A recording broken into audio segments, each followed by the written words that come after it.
Welcome to this demonstration on how to configure Double Take Backup 5.22.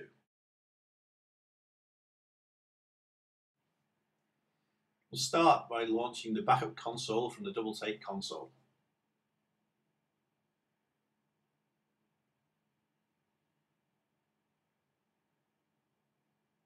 Select Protect Data. Choose a source server that you wish to back up. In this case, it's Canberra server.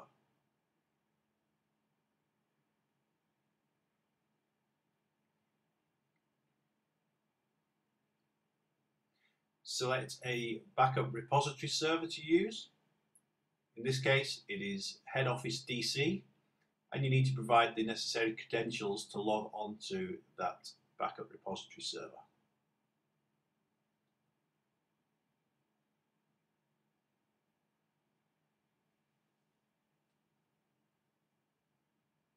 We need to select whether we're going to protect the system state data or just data only.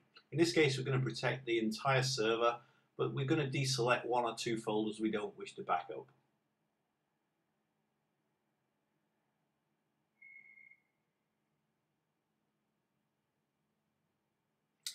We are now given the choice to choose a point-in-time strategy.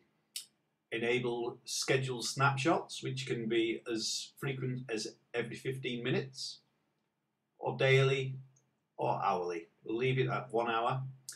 We can choose a point in time to begin taking snapshots. So it's good practice to specify this to be on the hour. CDP protection can give you any point in time restorations for a period of time.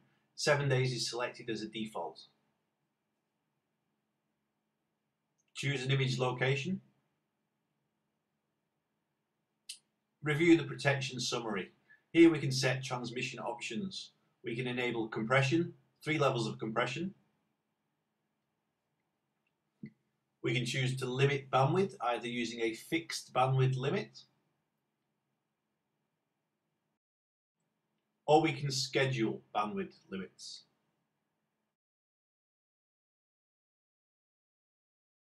Schedule bandwidth limiting is useful for shared WAN links.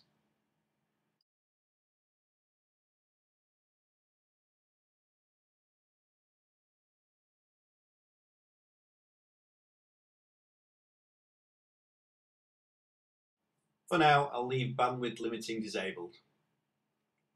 Save the configuration.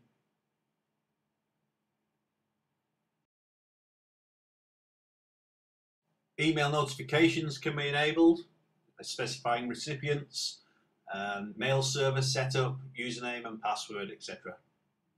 Can be configured for both source and the repository server.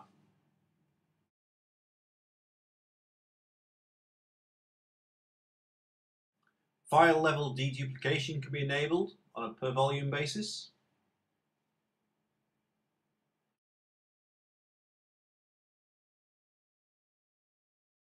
Once we are happy with the configuration, click Finish to start the protection job.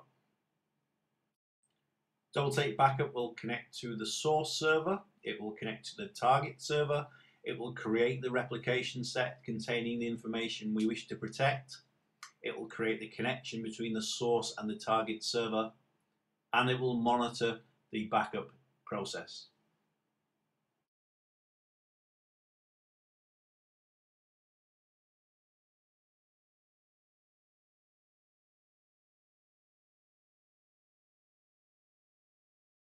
This video has been accelerated during the backup process.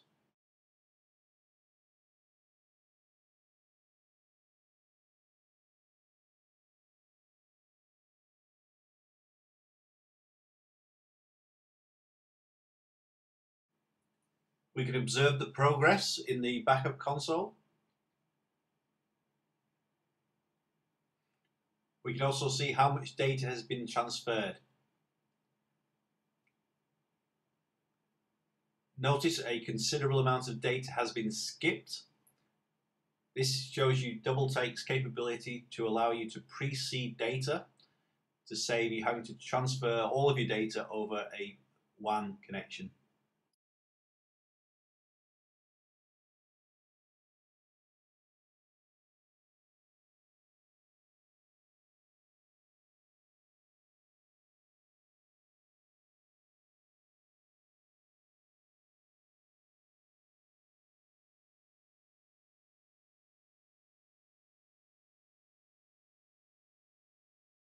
Finally, the initial mirror of the data is completed.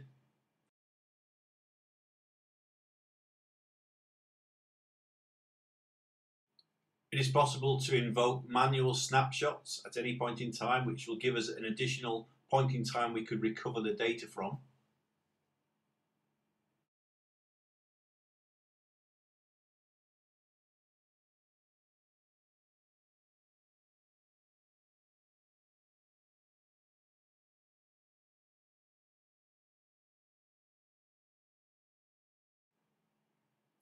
We can observe real-time replication in action.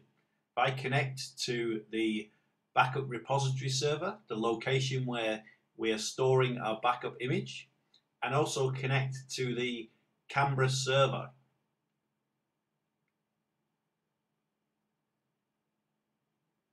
can line up these two Windows Explorer images next to each other.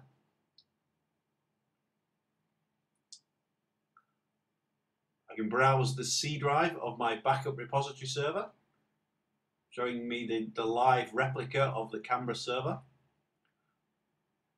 If I create a new folder on the Canberra server, you'll see immediately new folder is replicated, is created on the backup image on the backup repository server. If I go inside both folders on the remote Canberra server and on the local backup repository server, create a new document, we can see it is replicated immediately. That means it is backed up immediately. If I rename the file, we'll see that it is renamed on the backup repository server. If I open up the text document and change the contents,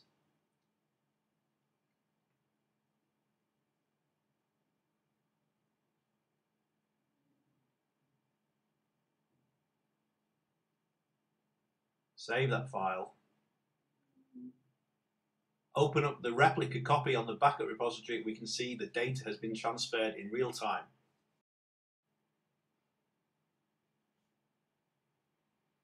When I delete the folder from the Canberra server, it will also be deleted from the backup repository real-time image.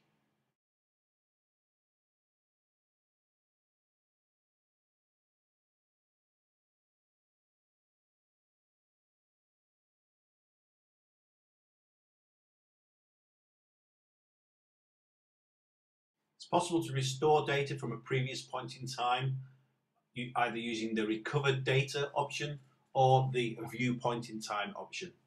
View point in time allows us to browse using Windows Explorer a copy of the image. We can use snapshots, or we can specify a particular point in time to the nearest second. For now, I will select a point in time, a recent point in time, and hit the finish button. The data is presented instantaneously on a virtual T drive. So open up Windows Explorer, browse for this location.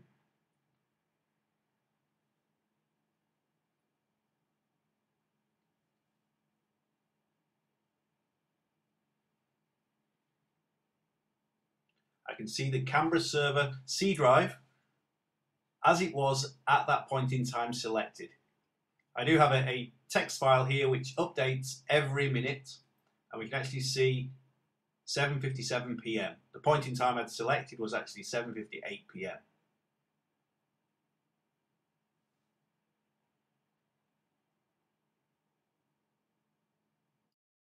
It is of course possible to recover the entire server from any point in time. That will be covered in a follow-up video.